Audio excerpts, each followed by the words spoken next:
Yr arwr. Roeddem ni'n gyfoethog unwaith, yn gwario'r blynyddoedd yn y fradlon a'r gariad. Ti'n cofio? Feiddiem ni mo'i treulio. Codon ni di o gylchu'n chwerthin, yn gwisgo dim ond gwefusa'n gilydd, a minnau'n dew ar serch dy dafod.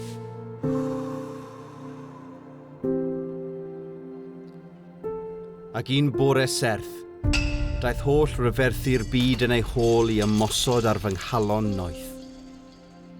Deffrais o'r driniaeth.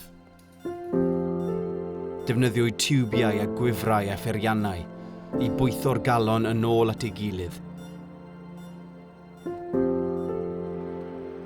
Ac yna bant a fi I orffwys ar elusen gwlad a gwsg yn drwm dan presgripsiwn oes ei hanesthetig.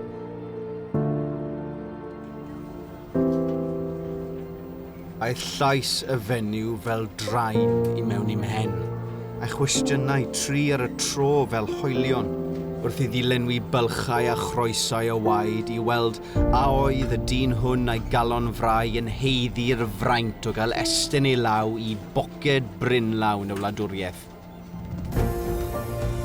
Ond am nawr, mae'r nos eto'n stwrio.